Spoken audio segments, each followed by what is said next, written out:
দর্শক, ভারতের সেনাপ্রধান হঠাৎ করে পাকিস্তানকে বিশ্ব মানচিত্র থেকে মুছে ফেলার হুমকি দিয়েছে। আর এই হুমকিকে কেন্দ্র করে ইতিমধ্যে দক্ষিণ এশীয় এই অঞ্চলে রাজনৈতিক উত্তেজনা, সামরিক উত্তেজনা আবারও বেড়ে যাচ্ছে। কিন্তু হঠাৎ করে ভারতের সেনাপ্রধান আজকে তিনি এইরকম একটি কড়া হুঁশিয়ারি কেন দিলেন পাকিস্তানকে? তার পিছনে অন্য কোনো কারণ আছে কিনা বা অন্য কোনো রহস্য আছে কিনা, সেই রহস্যগুলো উদ্ঘাটন করার চেষ্টা করব।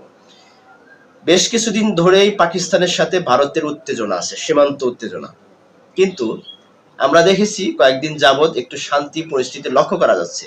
কিন্তু হঠাৎ করে আবারও সীমান্তবর্তী এলাকায় যখন জঙ্গিবাদের, সন্ত্রাসবাদীদের যখন অপতৎপরতা শুরু হয়েছে, ঠিক সেই সময় ভারতের সেনাপ্রধান থেকে এরকম একটি হুমকি দেওয়া হয়েছে। তারা বলছে যে, ভারতের সেনাপ্রধান বলছে যে পাকিস্তান যদি অনতিবিলম্বে তাদের মাটি থেকে সন্ত্রাসবাদীদের আশ্রয় দেওয়া বন্ধ না করে, অথবা ভারতের বিরুদ্ধে যেরকম শত্রু ভাবাপন্ন অপতৎপরতা চালানো বন্ধ না করে, তবে তাদেরকে পৃথিবীর মানচিত্র থেকে মুছে ফেলা হবে।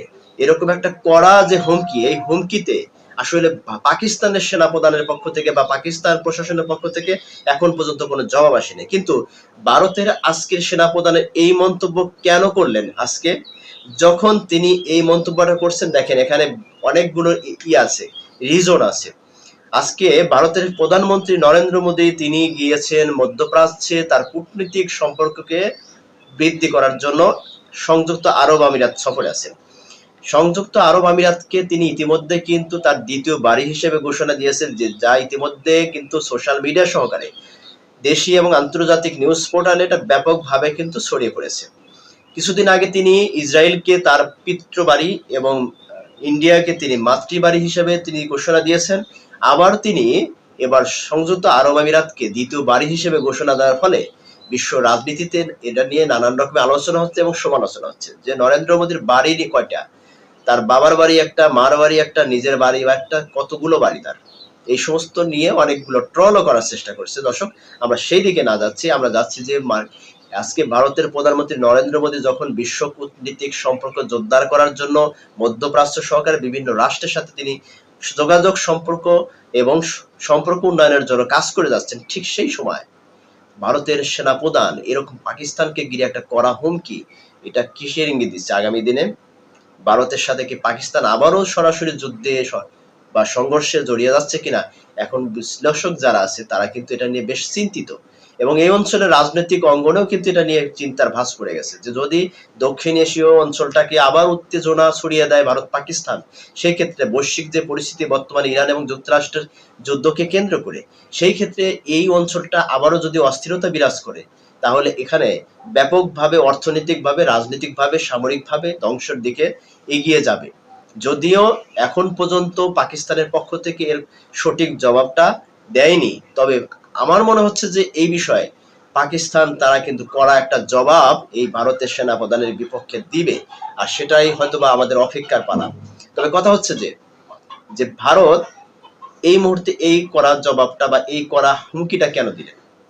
এটা অবশ্যই তো কোনো না কোনো কারণ আছে, যে এর দেওয়ার পিছনে কোনো কারণ আছে কিনা। সেই কারণটা হচ্ছে, দেখেন আমরা যদি একটু আগে যাই, বিশ্ব এখন অস্থিতিশীল পরিবেশ তৈরি করেছে শুধুমাত্র ইরান এবং যুক্তরাষ্ট্রের যুদ্ধকে কেন্দ্র করে।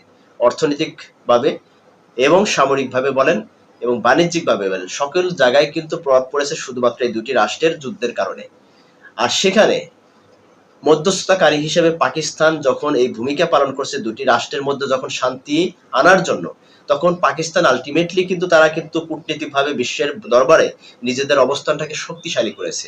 এবং তাদের সামরিক শক্তি বলেন এবং কৌশলগত শক্তি বলেন, তারা বেশ কিন্তু এখন তাদের একটা আলাদা একটা গ্রহণযোগ্যতা বিশ্ব দরবারে কিন্তু তারা জায়গা তৈরি করে নিয়েছে।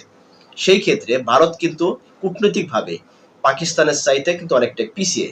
আর পাকিস্তানের এই কূটনৈতিক তৎপরতা দেখে ভারতের ইতিমধ্যে অনেকটাই তারা এটা নিয়ে গবেষণা করছে যে ভারতের বিপক্ষে পাকিস্তান যেভাবে নিজেদের শক্ত অবস্থান তৈরি করছে আন্তর্জাতিক মহলে, তাহলে এখানে যদি আমরা পিছিয়ে থাকি তাহলে আমাদের একটা সময় পাকিস্তানের কাছে আমাদেরকে মাথা নত করতে হবে। যার কারণে ভারতও চাচ্ছে বিশ্বের দরবারে নিজেদের কূটনীতিক সম্পর্কটাকে তারা আরো জোরদার করতে। যার কারণে ইতিমধ্যে তাদের প্রধানমন্ত্রী বিভিন্ন দেশে সফরে যাচ্ছেন এবং কূটনীতিক সম্পর্কগুলো, রাজনৈতিক সম্পর্কগুলো, সামরিক সম্পর্ক এবং বাণিজ্যিক অর্থনৈতিক সকল সম্পর্ক এটাকে বৃদ্ধি করার জন্য তিনি কিন্তু তৎপরতা চালিয়ে দিয়েছেন।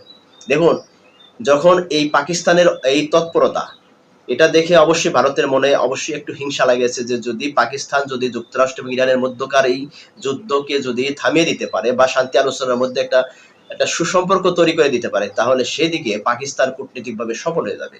এবং ইতিমধ্যে আমরা কিছুটা দেখেছি, যদিও তাদের আলোচনা সমালোচনার মধ্যে এখনো কোনো শান্তি আলোচনা হয়নি বা বাস্তবায়ন করতে পারেনি, তারপরেও কিন্তু পাকিস্তানের যে ভূমিকাটা ছিল দুই দেশের মধ্যে একটা আলোচনার টেবিলে বসিয়ে দিয়ে এবং এই যে যুদ্ধবিরতির একটা দীর্ঘমেয়াদী একটা সময় তারা লেন্দি প্রসেসে নিয়ে যাওয়া, এই বিষয়টাকে কিন্তু মধ্যপ্রাচ্যের জন্য অনেক উপকার হয়েছে এবং বিশ্বের জন্য, বিশ্ব রাজনীতিতে কিন্তু এটা কিন্তু ব্যাপকভাবে একটা সুফল হয়েছে।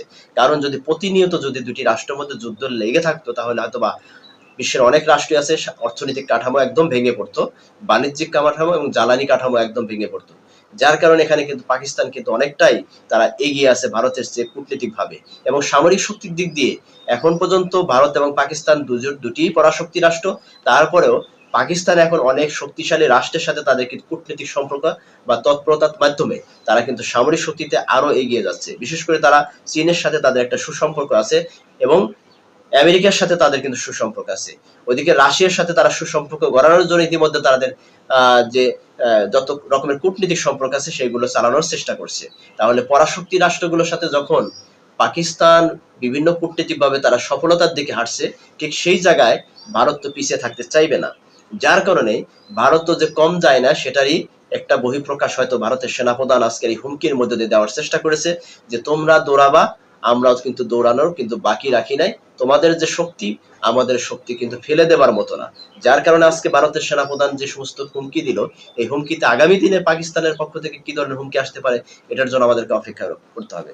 তবে আমাদের এই অঞ্চলটাকে শান্তি শৃঙ্খলা বজায় রাখার জন্য ভারত পাকিস্তানের সম্পর্কটা কিন্তু অনেক প্রভাব পড়ে। যেমন মধ্যপ্রাচ্যে ইরান যে বর্তমানে তাদের সাথে যে যুক্তরাষ্ট্রের যে যুদ্ধ, এর কারণে মধ্যপ্রাচ্যে একটা অশান্তি বিরাজ করছে শুধুমাত্র একটি রাষ্ট্রের কারণে।